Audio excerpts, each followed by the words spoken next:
नमस्कार दोस्तों, आज हम बात करेंगे ग्रेच्युटी क्या है, कैसे होती है कैलकुलेट, और इस वीडियो में हम सब कुछ जानेंगे इसके बारे में। ग्रेच्युटी दरअसल एक उपहार है जो आपका एम्प्लॉयर या नियोक्ता आपकी कई साल की सेवाओं के बदले आपकी विदाई के वक्त देता है। ग्रेच्युटी वह लाभकारी योजना है जो रिटायरमेंट के वक्त दिए जाने वाले फ़ायदों का हिस्सा है और नौकरी छोड़ देने या पूरी हो जाने के वक्त पर नियोक्ता द्वारा कर्मचारी को दिया जाता है। नौकरी से रिटायर होने पर प्रोविडेंट फंड और पेंशन फंड के साथ साथ एक और रकम नौकरी पेशा शख्स के हाथ में आती है जिससे ग्रेच्युटी कहते हैं। आज के युग में पूरा कैरियर एक ही कंपनी में बिताने की बात अब पुरानी हो गई है और लोग जल्दी जल्दी नौकरियां बदल लिया करते हैं, लेकिन फिर भी उन लोगों के हाथ भी ग्रेच्युटी आती है जिन्होंने कम से कम 5 साल किसी एक कंपनी में बिताए हों। अब कुछ ऐसे सवालों का जिक्र करते हैं जो लगभग हर नौकरी पेशा इंसान के दिमाग में कभी न कभी आते हैं, जैसे कि क्या है ग्रेच्युटी, कैसे कैलकुलेट होती है ग्रेच्युटी, मुझे कब ग्रेच्युटी मिल सकती है, ग्रेच्युटी के रूप में जो रकम मुझे मिलेगी उसमें से कितनी टैक्स फ्री होगी, कितनी ग्रेच्युटी पर इनकम टैक्स अदा करना होगा। सेवानिवृत्ति यानी रिटायरमेंट या नौकरी में बदलाव करने पर हासिल होने वाली ग्रेच्युटी का इंतजार बहुत से लोग इसलिए करते हैं ताकि उस वक्त तक अधूरे रह गए सपनों को पूरा कर सकें या ग्रेच्युटी की रकम के माध्यम से कुछ रूटीन खर्च चलाए जा सकें। लेकिन जैसा हमने पहले भी कहा, ग्रेच्युटी ऐसी राशि है जिसके बारे में बहुत से नौकरी पेशा लोग विस्तार से कुछ नहीं जानते और आमतौर पर अपने सहकर्मियों, दफ्तर के अकाउंट्स विभाग या कभी कभार किसी चार्टर्ड अकाउंटेंट से सवाल करते पाए जाते हैं। आज हम आपके लिए ऐसे सभी सवालों के जवाब लाए हैं जो ग्रेच्युटी के बारे में कभी न कभी आपके मन में भी उमड़े होंगे। ग्रेच्युटी दरअसल एक उपहार है जो आपका एम्प्लॉयर या नियोक्ता आपकी कई साल की सेवाओं के बदले आपकी विदाई के वक्त देता है। ग्रेच्युटी वह लाभकारी योजना है जो रिटायरमेंट के वक्त दिए जाने वाले फ़ायदों का हिस्सा है और नौकरी छोड़ देने या पूरी हो जाने के वक्त पर नियोक्ता द्वारा कर्मचारी को दिया जाता है। हर उस कर्मचारी को ग्रेच्युटी दी जाती है जो अपनी नौकरी छोड़ने या रिटायर होने से पहले लगातार 4 साल 10 महीने और 11 दिन काम कर चुका हो। ऐसे प्रत्येक कर्मी की नौकरी को 5 साल की सतत सेवा यानी लगातार सेवा माना जाता है। नियमानुसार 5 साल की नौकरी के बाद ही किसी भी कर्मचारी को ग्रेच्युटी का हकदार माना जाता है।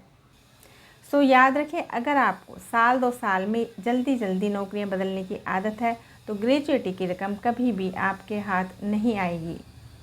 अब आइए जानते हैं कैसे कैलकुलेट करते हैं ग्रेच्युटी। सैलरी तो हर महीने मिलती रहती है और उसकी पे स्लिप भी, इसलिए हर नौकरी पेशा शख्स को पता रहता है कि कितनी बेसिक सैलरी मिली, कितना महंगाई भत्ता, कितना मकान किराया भत्ता मिला और कितना इनकम टैक्स काटा गया। लेकिन नौकरी बदलने, रिटायर होने पर ग्रेच्युटी कितनी मिलेगी या वह नौकरी पेशा शख्स कितनी ग्रेच्युटी का हकदार है, इसका हिसाब लगाना सभी को नहीं आता है। आज हम आपको बताते हैं ग्रेच्युटी कैलकुलेट करने का फार्मूला जो कतई मुश्किल नहीं है। किसी भी नौकरी में 5 साल से कम काम करने पर ग्रेच्युटी नहीं दी जाती है, लेकिन उससे ज़्यादा वक्त कंपनी में बिताने पर समूचे सेवा काल के लिए ग्रेच्युटी पर आपका हक होता है। 5 साल की सेवा पूरी हो जाने के बाद नौकरी में पूरे किए गए हर साल के बदले सेवा के अंतिम माह की बेसिक सैलरी यानी मूल वेतन और महंगाई भत्ते को जोड़कर, जिन्हें महंगाई भत्ता नहीं मिलता है उन्हें सिर्फ बेसिक सैलरी से हिसाब लगाना होगा, 15 से गुणा किया जाता है। इसके बाद हाथ आई रकम को सेवा में बिताए गए सालों की संख्या में गुणा करते हैं और अंत में हासिल रकम को 26 से भाग दिया जाता है। बस वही होती है आपको मिलने वाली ग्रेच्युटी की रकम। यानी ग्रेच्युटी कैलकुलेट करने का फार्मूला हुआ अंतिम माह का बेसिक वेतन प्लस महंगाई भत्ता मल्टीप्लाई 15 मल्टीप्लाई सेवा में दिए गए साल और डिवाइडेड 26। अब लेते हैं एक उदाहरण। मान लें आपकी किसी कंपनी में 21 साल 11 माह काम किया। उस कंपनी में आपका आखिरी मूल वेतन यानी बेसिक सैलरी 50,000 थी, जिस पर आपको 25,000 महंगाई भत्ता भी दिया जाता था।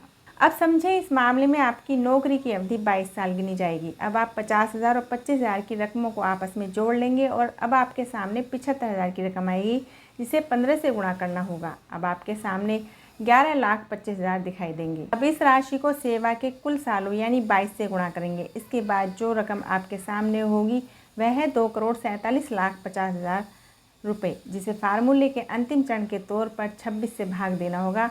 अब जो रकम आपको दिखेगी वह होगी 9,51,923 और बस यही आपकी मिलने वाली ग्रेच्युटी होगी। आइए अब जानते हैं ग्रेजुएटी का कितना हिस्सा टैक्स फ्री होता है। अगर आपको मिलने वाली ग्रेजुएटी को इसी फार्मूले से ही कैलकुलेट किया गया है और आपके नियोक्ता ने इसके अलावा कोई रकम आपको उपहार के तौर पर नहीं दी है तो 2 लाख तक यानी ग्रेजुएटी के रूप में मिलने वाली इससे कम रकम पूरी तरह टैक्स फ्री ही रहेगी, यानी उस समूची रकम पर किसी भी तरह का कोई टैक्स आपको नहीं देना पड़ेगा। तो आपको हमारी ये वीडियो कैसी लगी? अगर आपको हमारी ये वीडियो पसंद आई है तो प्लीज़ वीडियो को लाइक कीजिए, चैनल को सब्सक्राइब कीजिए और इस जानकारी को अपने दोस्तों के और परिवार के साथ भी साझा कीजिए और ऐसी ही तमाम जानकारी के लिए हमारे साथ बने रहें। नमस्कार।